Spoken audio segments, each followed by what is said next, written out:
YouTube'daki Arda'nın Mutfağı kanalına hepiniz hoş geldiniz. Bugün hep beraber şöyle güzel kıvamında, ayarında, lezzetinde bir fırın sütlaç yapacağız. Size fırın sütlaç yapmanın bütün püf noktalarını anlatmaya çalışacağım. Başladım ben zaten yapmaya. Ne yaptım? Hemen anlatayım.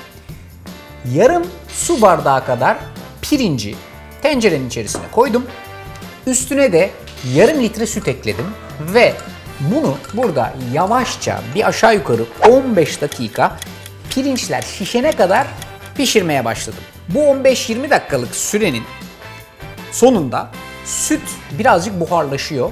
Pirinçler oldukça şişiyor ve nişastasını bırakıyor. Sonuçta böyle hafiften lapa kıvamında bir noktaya geliyorlar. Buradaki önemli unsur şu: pirinçlerin her şeyden önce iyice nişastasını bırakması ve şişmesi gerekiyor.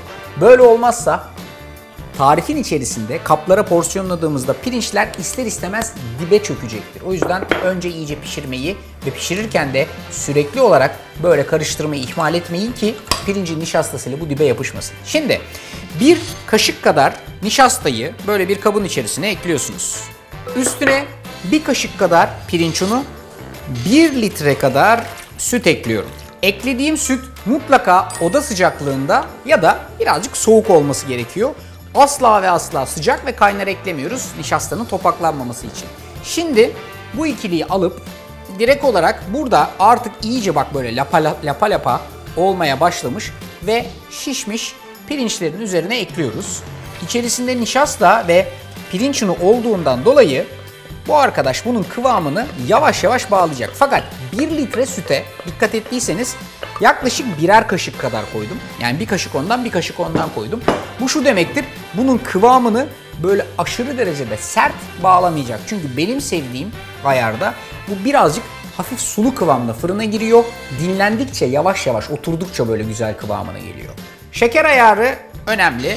Ben buna 1 su bardağı kadar toz şeker koyuyorum. Siz daha tatlı seviyorsanız, birazcık daha tatlı olsun istiyorsanız bunu 1,5'a çıkarabilirsiniz. Top sizde. Güzel ve lezzetli bir sütlaç yapmak için en önemli şey, bak en önemli şey sütün kalitesidir. Yağlı, ne kadar çok yağlı, özellikle bir sütten bunu yaparsanız sütlacınız mükemmel olur. Diyet, light filan ya bence olmaz yani.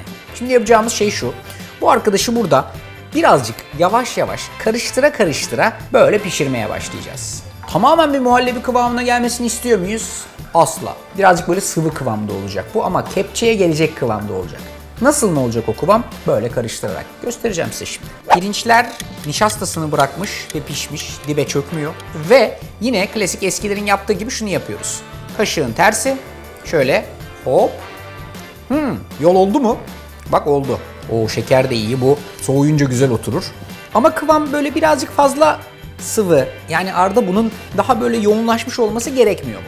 Gerekiyor da şimdi bu bir turda fırında pişecek. Bir de soğuyacak. Kaldı ki çok böyle pişirirsek bunu, fazla pişirirsek o zaman da aşırı katı bir kıvama gelecektir.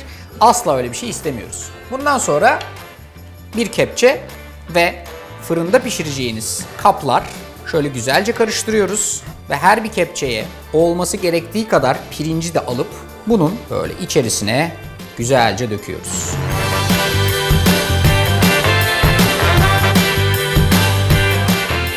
Kaselerinizin derinliğine, boyutuna, şekline, şemaline göre 4 ya da 6 tane çıkartabilirsiniz. Şimdi bunu fırında pişireceğiz. Fakat fırında birazcık daha düzgün ayarda pişmesi, içerisinin hem sıvı kalması, üstünün böyle hafiften renk alması, birazcık yanması, kendi buharıyla beraber de pişmesi için buradaki pişireceğimiz fırın kabının içerisine birazcık su koyuyoruz. Ne kadar? Bunların tabanını birazcık geçecek kadar olması yeterli. Bu arkadaşlar fırına gidiyor 180 derecede.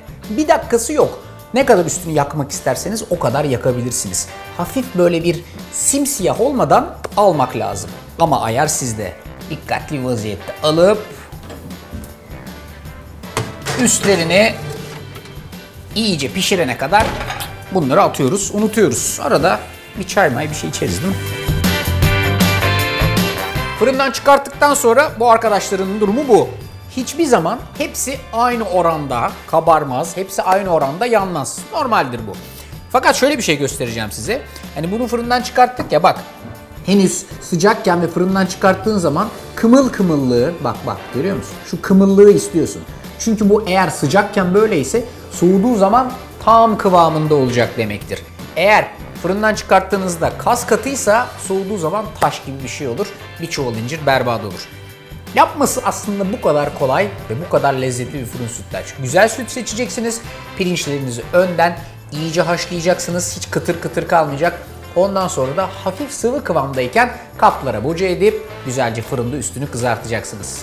Bir tek soğumasını beklemek lazım. Tarif burada. Kanala abone olmayı, tarifi beğenmeyi ve uygulamayı sakın unutmayın. Hadi bakalım, hepinize afiyet olsun.